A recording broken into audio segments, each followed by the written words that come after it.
Salut les gens, bienvenue sur la chaîne All Passion, bienvenue dans le Sud. Alors nous voilà dans le 3e épisode de ce projet de réparation de robots piscine. Alors dans l'épisode précédent, je t'ai présenté un peu, je t'ai fait un peu de théorie pour t'expliquer un peu comment fonctionnaient certains composants qu'on allait utiliser. Et puis je t'ai présenté rapidement ce que c'était la carte Arduino, le principe de programmation et ce qu'on allait essayer de faire ensemble. Et bien je te propose maintenant de passer sur l'ordinateur pour te montrer plus précisément en quoi ça consiste. Et tu vas voir que par chance, même si tu n'es pas équipé matériellement d'une carte Arduino et de petits composants électroniques, eh bien tu vas pouvoir t'entraîner sur le site de Tinkercad, je te mettrai le lien dans la description, qui va te permettre de te familiariser un peu avec tout ça, de pouvoir t'entraîner virtuellement, je vais te montrer tout ça, de pouvoir faire des petits montages pour justement apprendre la programmation et puis raccorder les éléments sur l'Arduino. C'est parti! Alors il te suffira simplement de rechercher Tinkercad sur Google, de te rendre sur le portail de Tinkercad, de cliquer simplement sur commencer à utiliser Tinkercad et la seule contrainte c'est qu'il faut juste que tu crées un compte pour pouvoir être connecté, mais c'est complètement gratuit. Par la suite, si tu possèdes déjà un compte, eh bien il te suffit juste de te connecter avec les informations que tu auras préalablement renseignées. Une fois connecté, il te suffit simplement de cliquer sur circuit et de faire créer un circuit. Comme tu peux le voir, l'interface est un plan de travail avec sur la droite plusieurs éléments électroniques que tu vas pouvoir utiliser. Alors dans la barre de recherche, on va commencer par taper Arduino. On va nous proposer un Arduino Uno R3. Eh bien je clique simplement dessus et je le positionne sur ma planche de travail. Alors si tu as suivi ma vidéo précédente, eh bien on va recenser un peu tout le matériel dont on va avoir besoin. Tiens, je te remets le lien en haut à droite, comme ça tu pourras aller voir si jamais tu l'as pas vu. On va utiliser, comme on avait dit, un bouton poussoir pour la mise en route. Et puis associer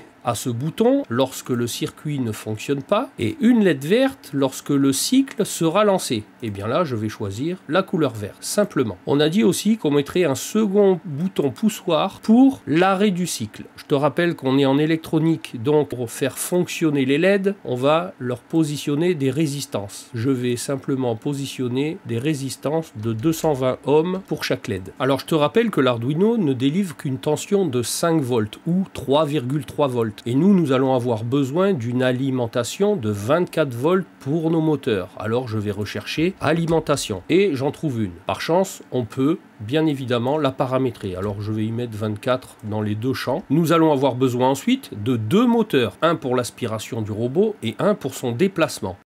Eh bien je suis un peu déçu parce qu'il n'y a pas les fameux relais qu'on va pouvoir utiliser. Alors il y en a d'autres. Ici pour essayer on va utiliser ce type de relais parce que ce sont les seuls qu'on peut piloter en 5 volts. Eh bien je crois qu'au niveau matériel, je crois que j'ai tout mis sur la feuille de travail. Maintenant, il va suffire de raccorder tous ces éléments sur notre platine Arduino. Et puis maintenant que tu peux voir la carte Arduino, à quoi ça ressemble de plus près, quand je te disais qu'on pouvait les raccorder un peu où on voulait, bon c'était pas tout à fait juste. Tu peux les raccorder effectivement là où tu veux sur toutes les entrées ou sorties disponibles ici qui vont de 1 à 13. Parce que ce sont les entrées ou sorties digitales qu'on va pouvoir utiliser dans ce projet. Ici, comme tu vois, il y a des entrées analogiques qui servent à d'autres applications. Et ici, cette barrette, tu vois, c'est celle qui recense un peu toutes les tensions, la terre, le reset, etc. Alors, comme tu peux voir, en haut, tu vois, il y a ce pavé code. Si je clique sur le code, on va se mettre uniquement en texte.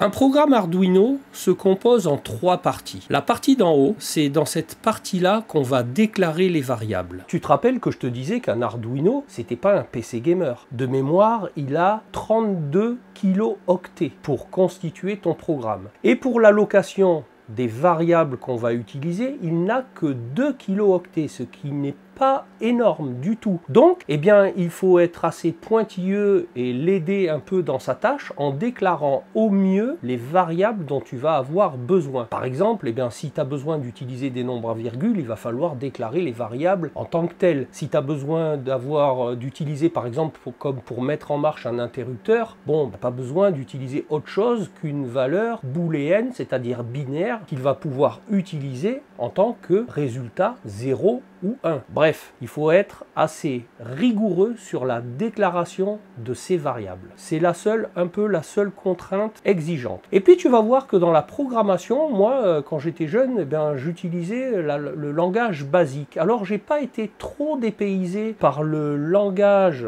Alors, je sais pas si c'est du C, du C++ ou un mix de tout ça. Mais en tout cas, tu vas retrouver, si tu connais le langage basique ou si tu l'as appris toi aussi quand tu étais jeune, eh bien, les conditions if, else, pouvoir faire des boucles, for, etc. Bien évidemment, il y a des instructions, tu vas voir, dont je vais te parler, qui sont propres à la programmation par cette interface Arduino. Mais tu verras, une fois que tu les connaîtras, il n'y a rien de compliqué. Alors c'est bien dans cette partie ici que nous allons déclarer toutes les variables qu'on va utiliser dans ce programme. Et puis la partie void setup que tu peux voir ici, eh bien c'est un peu l'initialisation de ton programme avant qu'il ne se déroule, c'est-à-dire un peu comme quand tu démarres ton ordinateur chez toi, eh bien tu sais, il check un peu ses périphériques pour savoir, entre-temps tu aurais pu le démonter, changer ton disque dur, le mettre sur un autre port, eh bien lui il va faire ce check en regardant justement où est-ce que son port, ses ports USB sont câblés, son disque dur, est-ce qu'il y a toujours une souris branchée, un écran, un clavier. Eh bien c'est ici, dans cette partie-là, qu'on va également déclarer où sont raccordés eh bien, nos éléments. Et puis la partie void loop, eh bien c'est la partie programme à proprement parler qui va faire fonctionner un peu tous tes équipements. Et ce, à l'infini. Tant qu'on ne va pas interrompre le programme, eh bien c'est pour ça qu'il s'appelle loop. On pourra écrire tout un programme, eh bien c'est ici et qui va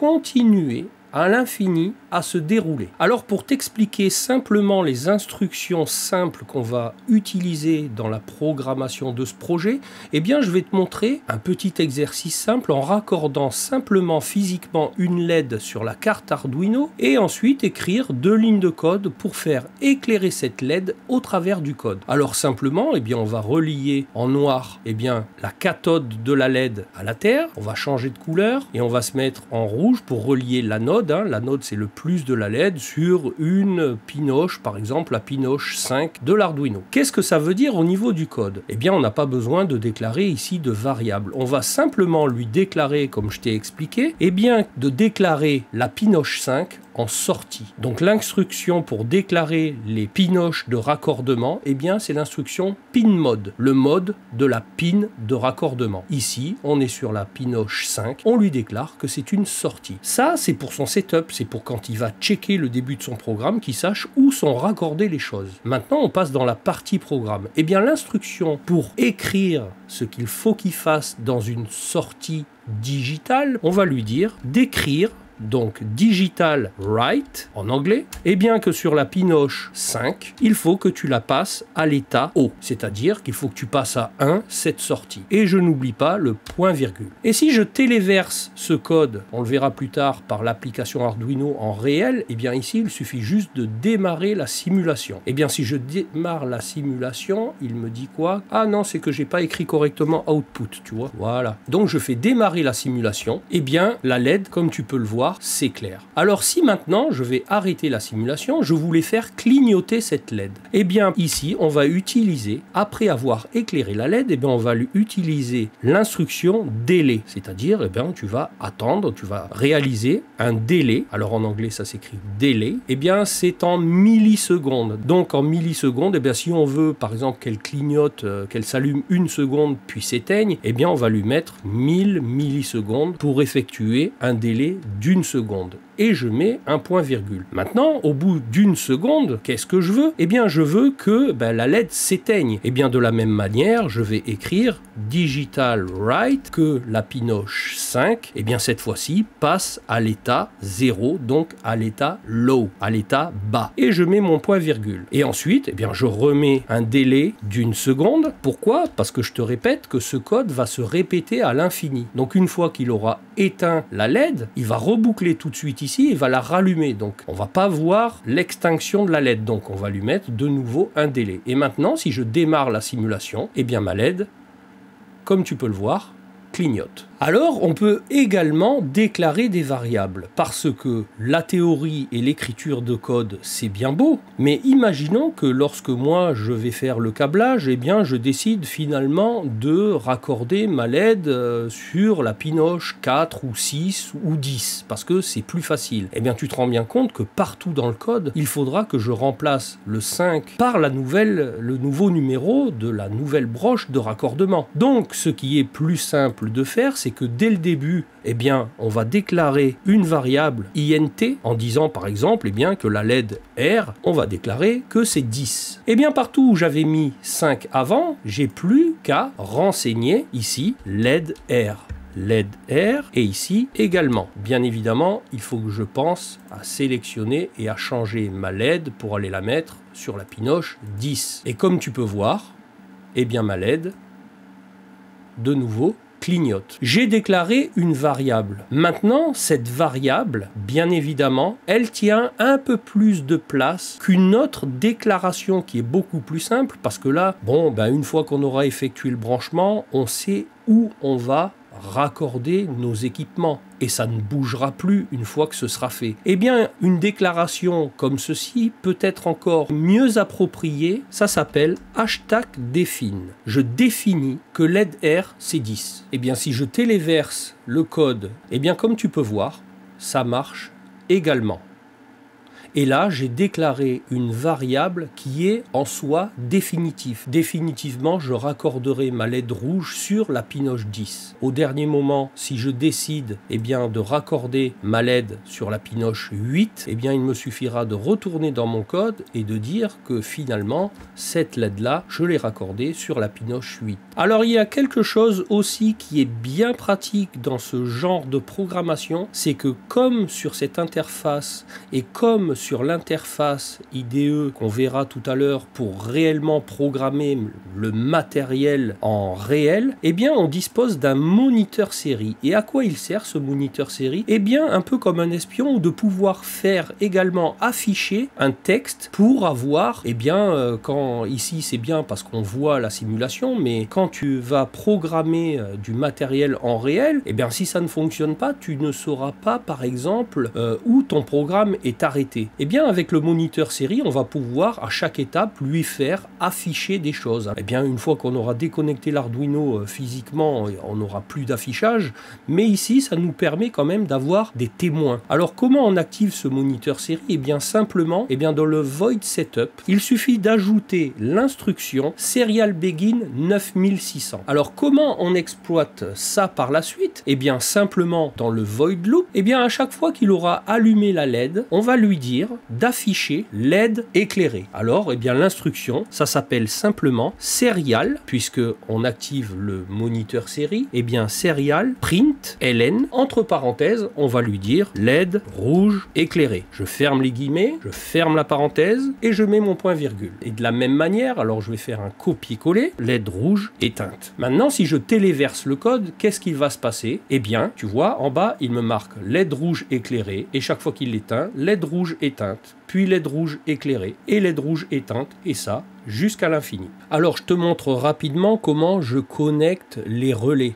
Tu te souviens, même si les relais que je vais employer seront beaucoup plus simples que cela, tu verras, j'ai choisi d'utiliser par exemple les pinoches 8 et 9 pour commander mes relais de marche avant et marche arrière du moteur d'avance et de recul. Celui-ci, ce sera le moteur de la pompe. Alors qu'est-ce qui va se passer dans le programme? Eh bien la bobine du relais, tu te souviens, elle, qui est commandée en 5 volts, et bien lorsque je dirai à l'Arduino d'activer par exemple la sortie 8 de ce relais, et bien ces contacts de puissance ici fera passer le 24 volts au travers de son contact. Et bien maintenant, je vais continuer. La LED verte, je vais la raccorder sur la pinoche 2 et la LED rouge sur la pinoche 3.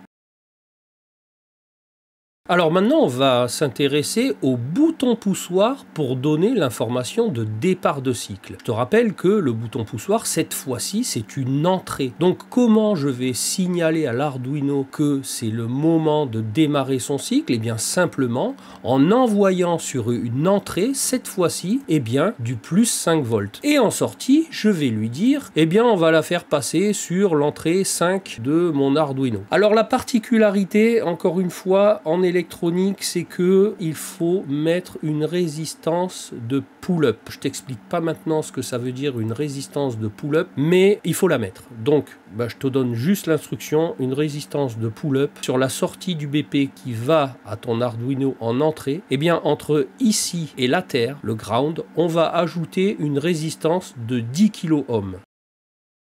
Alors tu as vu que jusqu'ici, il n'y a rien de bien compliqué, hein. On n'a fait que relier des organes en plus et en moins sur des pinoches de l'Arduino, hein. Bien sûr, on continue d'utiliser, je te rappelle, les règles d'électricité U égale RI pour les LED. Bon, ça, c'est la résistance de pull-up, on peut mettre aussi une résistance de pull-down. Bref, ça, je te le donne comme ça, sans t'expliquer davantage. Et bien maintenant, je n'ai plus qu'à relier mon alimentation de puissance, les gros bras, au travers de mes contacts, de mes relais, pour alimenter les moteurs. Alors comme tu peux le voir sur ces relais, eh bien, tu te rappelles le point commun que je t'ai expliqué, eh bien, il est ici. C'est ici qu'il va y avoir le pivot qui va faire passer le contact de sa position NF qui est ici à sa position NO qui est ici. Donc, eh bien, il doit y avoir les bornes correspondantes ici. Donc, mon point commun est ici, tu vois. Eh bien, je vais relier simplement.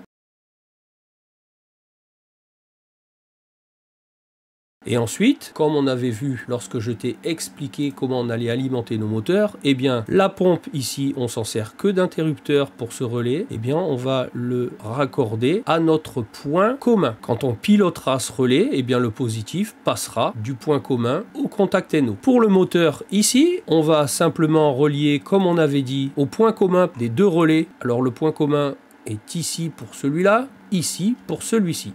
Je ne fais que suivre que ce qu'on s'est dit précédemment. Alors, je t'ai parlé aussi qu'on allait utiliser un bouton pour pouvoir arrêter le cycle quand on veut. Après m'être rencardé, il n'y a pas besoin d'écrire quoi que ce soit parce que tu vois, sur la carte Arduino, il y a un bouton Reset. Si tu veux déporter ton bouton Reset qui va pouvoir te servir d'arrêt cycle tout simplement, eh bien, il suffit simplement de relier une broche de ce BP au Reset de l'Arduino et l'autre broche à la terre. En fait, eh bien, on va envoyer la terre sur une impulsion au reset de l'Arduino qui va tout simplement resetter le programme. Eh bien, je pense qu'on a fait le câblage nécessaire. Maintenant, eh bien, on va faire le code pour faire fonctionner tout ça tel qu'on le souhaite. J'ai indiqué les variables que j'ai définies pour mon programme. Alors, comme tu peux voir, j'ai donné des noms dont je vais pouvoir me souvenir dans le programme. Tu vois, tu peux aussi te mettre des indications qui ne vont pas être prises en compte. Tu sais, en basique,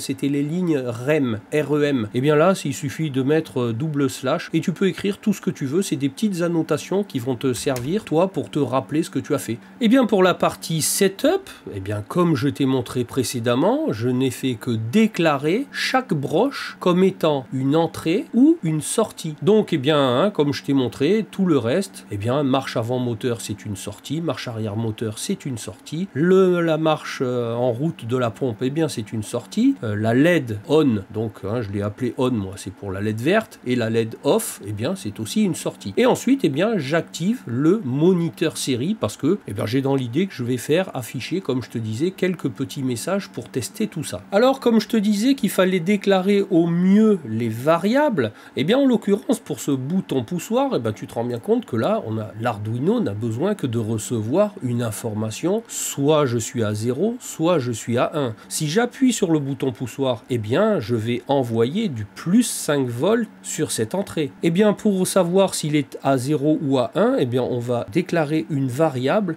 eh bien tout simplement une variable BP, donc on va appeler BP pour bouton poussoir, mais on va la déclarer en tant que variable booléenne. C'est une variable binaire qu'il va pouvoir utiliser avec le résultat soit 0 soit 1. Et dans un premier temps, on va lui déclarer qu'elle est à 0. Dans le doute, comme ça, eh bien, si on vient scruter ce qu'il a sur son entrée, dès le départ, eh bien, elle sera à 0. Bon, eh bien, maintenant, on va s'attaquer à la partie programme directement. Hein. Et puis, ben, la première chose qu'on va venir scruter, c'est effectivement, eh bien, qu'est-ce qu'il y a sur cet interrupteur. Donc, on va aller lire l'information qu'il peut bien y avoir sur cette variable de l'interrupteur. On va déclarer que BP est égal à, cette fois-ci, au lieu d'écrire, eh bien, on va aller lui dire d'aller lire l'information qui arrive où? Eh bien, qui arrive sur BPMA. Et cette information qui arrive sur BPMA, tu vas pouvoir l'exploiter. Déjà, dans un premier temps, hein, on va lui dire que, bah, à l'arrêt,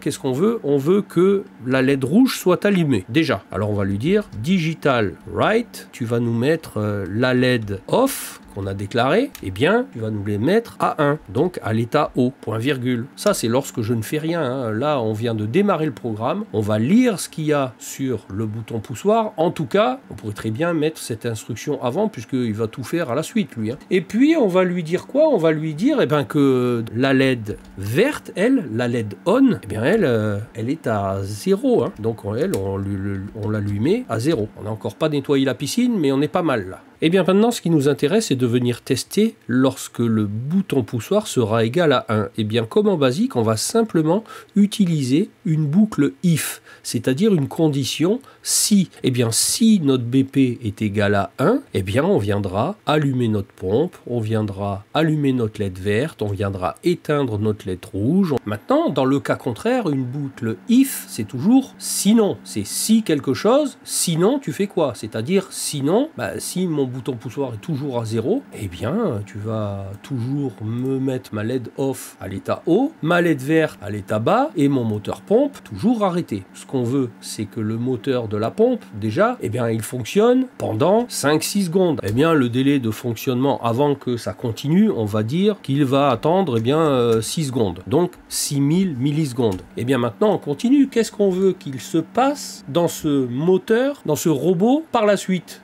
Eh bien, je lui dis simplement de mettre, une fois qu'il aura patienté 6 secondes, eh bien, de mettre la sortie qui correspond à la marche avant, ben, à l'état haut. Et donc, forcément, on prend en compte quand même l'autre, hein, la marche arrière. Lui, on lui dit surtout, lui, toi, tu es à l'état bas, hein, tu l'actives pas. Et on fait marquer, tiens, marche avant au moniteur série ici, qu'on peut lire en dessous. Comme ça, on sait ce qui se passe. Et puis, ben, ça, on s'était dit qu'il fallait qu'il le fasse pendant un certain temps. Ça, c'est aussi une instruction qui m'a pas été inconnue quand je me suis rencardé comment on faisait sur Arduino. Bah tu sais, même sur les calculettes, c'était un peu cette même instruction qui s'appelle random. Ici, on va avoir besoin d'utiliser une variable qu'on va appeler temps, parce que ça va être plus pratique à utiliser. Donc, eh bien, cette variable temps, ça va être quoi? Eh bien, ça va être un temps qui va choisir aléatoirement entre 40 000 millisecondes et 80 millisecondes. C'est à peu près ce que j'avais chronométré quand le robot fonctionnait. Je te rappelle que c'est ce phénomène aléatoire qui fait que en changeant de sens avec la gravité, en se reposant un peu de travers avec les flotteurs dont il est équipé, qui fait que il change de direction un peu tout seul et qu'au bout d'un certain temps il t'a tout nettoyé. Je vais lui dire qu'il m'affiche le moniteur série, qu'il me dise combien il a choisi. T'as bien compris que je divise par 1000 pour qu'il m'affiche le temps en secondes. Hein. Et donc, c'est bien beau de l'afficher, mais il faut que réellement il le fasse. Et bien, tout simplement, on va lui dire de fonctionner pendant ce temps. Et ça, on peut lui dire, tiens, ça c'est le temps de fonctionnement. Alors, cette variable de temps qu'on fait choisir entre 40 000 et 80 000. Quand je t'ai dit que les valeurs de nombres entiers étaient comprises entre moins 32 000 et quelques et 32 000 et quelques, et bien là tu vois qu'on est encore bien au-dessus puisqu'on est obligé de raisonner en millisecondes. Et bien il faut qu'ils choisissent entre 40 000 et 80 000. Et bien je vais tout simplement déclarer une valeur entière mais longue. Int long. Int pour nombre entier et long parce que c'est du nombre entier long. Et bien maintenant on va faire décoller les contacts en passant par une fraction de seconde. Donc, de la même manière, je pense que tu as compris les instructions, hein, tu as vu, c'est un peu toujours la même chose. Hein. Donc, qu'est-ce qu'on lui dit? On lui dit que tu vas mettre la marche avant, donc la sortie qui correspond à la marche à 0, la marche arrière à 0, que je vais profiter de voir que tu as bien pris en compte cette action-là en me faisant afficher une petite pause, et puis là, on va lui dire que c'est une pause d'une demi-seconde, ça suffit largement. Et bien ensuite, on continue. Donc là, on peut même faire un copier-coller où on va pouvoir changer la même chose qu'ici. Tiens, on va copier tout ça pour faire la même chose avec le moteur arrière, hein, parce que là, on n'a plus que... C'est exactement les mêmes instructions qu'on va lui dire de faire, sauf que cette fois-ci, c'est la marche arrière que tu vas mettre à 1, la marche avant que tu vas mettre à 0, que là, tu vas me faire afficher marche arrière. Tu vas rechoisir un temps équivalent, hein, la même chose. Tout ça, c'est exactement la même chose. Et puis, une fois que tu auras fini tout ça, tu repasseras par un état 0 des deux choses. Et là, on aura fait déjà une première passe. Pour vérifier si ça marche, ce que je te propose, c'est que au lieu de mettre 40 et 80, on va mettre 4 secondes et 8 secondes. On va enlever un 0 pour faire les essais. On sera toujours à temps de les remettre après, hein, pour le réel. Alors, jusque-là, c'est plutôt pas mal, hein. On a bien l'inversion de sens pendant un temps aléatoire. Ça marche tout bien, sauf que il ne l'a fait qu'une fois. Alors, comment on peut faire pour que ça dure plusieurs fois? Je vais simplement utiliser une boucle for. C'est-à-dire que si le BP est égal à 1, tu vas mettre en route la pompe et ensuite, je vais te dire par la suite, tu vas me faire une boucle comme ceci en lui disant que on va déclarer une variable n, hein, tant que n sera inférieur à par exemple 70, c'est-à-dire qu'on va lui demander de faire cette mise en route avant et arrière 70 fois. Pour l'instant, j'affinerai peut-être petit à petit. Alors comment elle marche la boucle for? La boucle for, simplement, tu lui dis la valeur, on va déclarer simplement une valeur en haut, hein, tu vas comprendre. Donc là, 70, on peut déclarer simplement une valeur int n est égal à 0. Donc dans cette boucle for, on lui dit, tu pars de 0, tu vas me faire cette boucle tant que tu es inférieur ou égal à 70. Et à chaque fois que tu vas avoir fini une boucle, tu vas t'incrémenter toi-même. N est égal à n plus 1. Donc au début,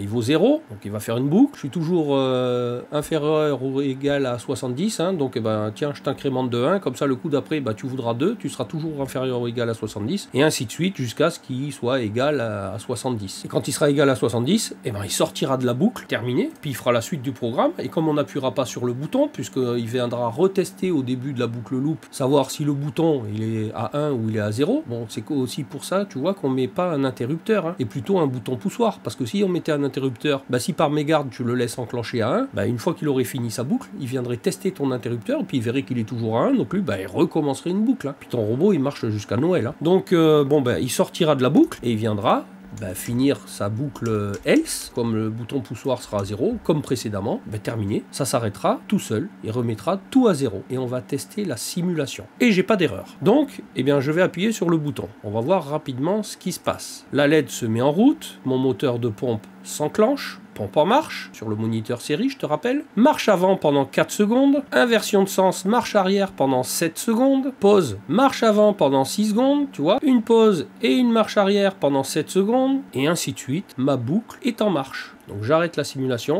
Et voilà mon programme. Alors j'espère que j'ai été clair dans mes explications, mais tu vois qu'en termes d'écriture et d'instruction, en tout cas pour ce projet, hein, je dis pas qu'il n'y a pas des choses peut-être plus compliquées et plus sioux à comprendre, hein. En tout cas, pour le coup, tu pourras te le recopier éventuellement, hein.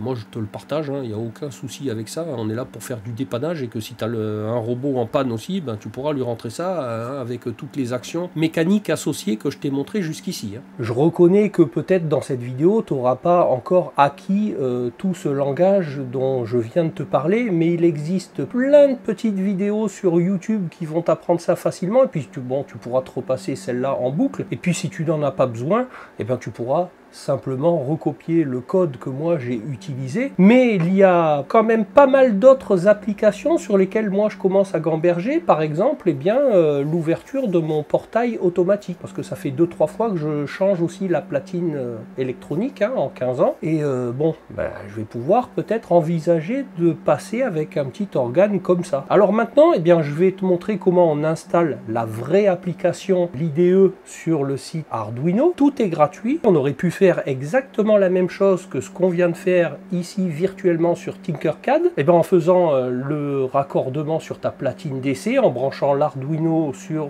le port USB de ton ordinateur, téléverser le code à l'intérieur, vérifier que ça fonctionne, et puis bon ben là tu as vu, tu ne prends pas de risque si tu as peur de cramer quoi que ce soit, si tu n'as pas branché la LED ou que tu as oublié la résistance, bon ben tu flasheras rien en utilisant cette interface virtuelle sur Tinkercad. Puis ensuite ben, je te montrerai le montage qu'on a réalisé ici en réel sur la platine DC avec tous les petits équipements que j'ai reçus, que j'avais commandés sur Amazon, et je te montre, on regardera ensemble le fonctionnement en réel. Allez, c'est parti. Alors pour installer cette interface Arduino, qui je te rappelle est complètement gratuite, il te suffit de te rendre sur le site Arduino, de cliquer ensuite en haut sur Software, et ensuite de télécharger l'application, tu vois, la dernière en date, qui correspond à ton ordinateur. Une fois que tu as cliqué dessus, il te suffit juste de cliquer sur Just Download, et puis ton téléchargement commence.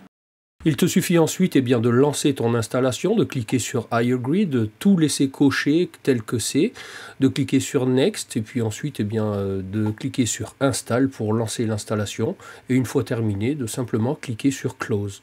De connecter ensuite la carte en USB à l'ordinateur pour que tous les drivers s'installent. Une fois qu'on a lancé notre interface IDE, on va simplement aller dans Outils, type de carte Arduino, on va venir sélectionner Arduino Uno, et ensuite on va venir sélectionner le port sur lequel est raccordé notre Arduino Uno. Ensuite on va aller dans Préférences, sélectionner le choix de la langue, mettre en français, et puis si on veut y voir un peu mieux, on va mettre une police à 20 au lieu de 12. Et ensuite, l'avertissement du compilateur, au lieu de rien, on va mettre tout. Et c'est terminé. Ensuite, tu peux tout simplement copier le code que tu as élaboré sur Tinkercad et le coller simplement ici. Ou alors, écrire petit à petit ton code ici, en raccordant, comme je te le disais, tous tes équipements sur l'Arduino qui reste connecté à ton ordinateur, et lorsque tu as finalisé ton code, tu vas tout simplement vérifier si ton code est correct, s'il ne comporte pas d'anomalie, en cliquant simplement sur, tu vois, le premier onglet vérifier.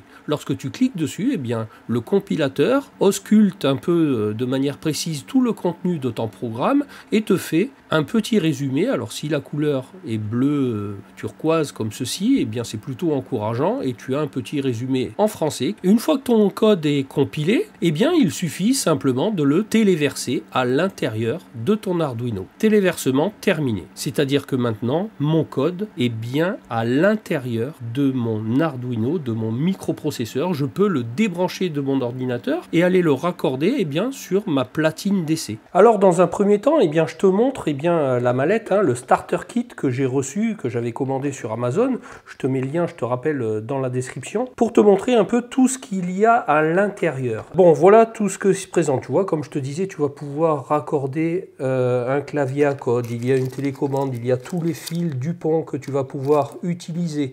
Il y a une boîte de petits composants avec des LED, des boutons poussoirs, des transistors. Il y a forcément la platine DC que tu verras, que je te montrerai, que j'ai utilisé pour faire le câblage, mais il y a le transformateur aussi pour alimenter l'Arduino Uno, qui est un transformateur 220 9 volts continu. Il y a tout un tas de résistances, un petit moteur électrique, ça c'est un capteur de distance qui te permet de mesurer une distance, je crois, de 2 cm à 4 mètres. Il y a le cordon USB pour relier l'Arduino, pour connecter l'Arduino sur ton ordinateur. Bref, tout un tas de choses, tu vois, un afficheur LCD, il y a un détecteur de présence, et bien évidemment, à l'intérieur de cette mallette, il y a un Arduino Uno.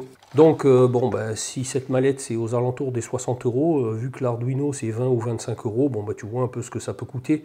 Moi j'ai pris ça parce que il y avait la platine DC, les petits fils de raccordement, et puis tout un tas d'accessoires que j'avais plus moi dans mon bordel, que ce soit les LED, les transistors ou les petits boutons poussoirs. J'avais quelques petites choses, mais au moins ça renouvelle aussi mon stock quand je fais des petits montages ou quoi. Alors voilà le montage qu'on a préalablement réalisé sur l'interface Tinkercad. Je n'ai fait ni plus ni moins que la reproduire. Alors comme tu peux voir, ça c'est la résistance de 10 kΩ kOhm qu'on a mis sur le bouton, la résistance de pull-up que je te disais qu'il fallait mettre sur le bouton de mise en route, les résistances de 220 ohms pour le fonctionnement électrique de chaque LED, U égale RI, pour cette fois-ci pas les griller. Alors la différence se situe où? Ce que je te disais, elle se situe simplement au niveau des relais, parce que là pour le coup ces relais sont adaptés à Arduino et tu vas comprendre que c'est relativement très simple à utiliser. Tu vois ces relais, eh bien il faut simplement leur amener la tension de commande de la platine. La tension, je te rappelle, la tension de commande, c'est la petite tension de 5 volts qui va pouvoir piloter la bobine. Et donc là, tu lui amènes simplement le plus et le moins directement. Et ce qui sort de l'Arduino, depuis la sortie qu'on veut activer dans le programme, relié simplement sur sa sortie. Je ne sais pas si tu vois la sortie où il y a marqué S, c'est le signal. C'est son signal qui va lui dire à la bobine enclenche-toi ou déclenche-toi. Et ensuite, ici, tu vois, comme sur le schéma de la vidéo précédente que je t'ai présenté, il y a le contact normalement ouvert, le point commun au milieu et le contact normalement fermé à droite. Alors je mets l'Arduino sous tension en branchant son alimentation. Et comme tu peux voir, la LED rouge s'éclaire parce que le cycle est à l'arrêt. Maintenant, si je lance le cycle, le relais de fonctionnement de la pompe s'est allumé. Au bout de 6 secondes, il m'enclenche le premier relais qui va me mettre en marche la marche avant du moteur dans un sens. Tu vois, je ne peux pas savoir quel temps il a choisi dans ma boucle aléatoire comprise entre 30 secondes et 80 secondes. Autant on avait le moniteur série sur l'ordinateur, autant là, en réel, si j'avais laissé brancher l'Arduino, ce que je te disais, sur l'ordinateur par la prise USB avec ce montage à côté, j'aurais pu profiter du moniteur série de l'interface IDE que tu as installé sur ton ordinateur. Tu as vu, on est passé par un état 0, on a entendu les bobines claquer et maintenant c'est l'autre contacteur qui s'est enclenché. Et le bouton Reset, si j'appuie dessus, je reset mon programme et je me retrouve à l'état où il attend que j'appuie à nouveau sur mon BP. Fonctionnement de la pompe, 6 secondes. Et j'enclenche mon premier moteur. Je crois que tout fonctionne correctement, il n'y a plus qu'à installer tout ça dans le boîtier de commande du robot. Tout ceci, on le verra dans la prochaine et dernière vidéo de ce projet où on remettra tout ceci dans le bloc de commande du robot. Alors en espérant que ça rentre, j'ai bon espoir, sinon il me faudra fabriquer un nouveau boîtier. Et puis on remontera le robot, on fera les tests en dehors du bassin et puis à l'intérieur si le temps le permet. En tout cas, j'espère qu'au travers de cette vidéo, j'ai réussi à susciter ton intérêt pour ce qui était de l'Arduino ainsi que de son langage de programmation. Tu as vu, il n'y a rien de bien compliqué, qu'il existait des interfaces pour pouvoir t'entraîner même si tu n'étais pas équipé. En tout cas, moi je te rappelle que je te mets dans la description tout ce dont je me suis équipé pour me lancer dans cette aventure Arduino et puis utiliser le matériel pour pouvoir dépanner mon robot. Et puis toi, tu pourras réfléchir aussi peut-être à d'autres dépannages que tu vas peut-être pouvoir envisager désormais. Alors comme d'habitude, si cette vidéo t'a plu, je compte sur toi pour me le témoigner, à me le dire dans les commentaires, à partager la vidéo sur tous tes réseaux. Que tu peux me suivre aussi sur Instagram où je te poste d'autres contenus, que si tu n'es toujours pas abonné à la chaîne, je t'invite à le faire, puis surtout d'activer la cloche avec toutes les notifs pour être averti de la sortie de mes prochaines vidéos, que tu peux toujours aller checker mes anciennes vidéos, tu pourras trouver ça utile, enrichissant, divertissant. Et moi je te dis à bientôt pour une prochaine vidéo. Allez, salut les gens!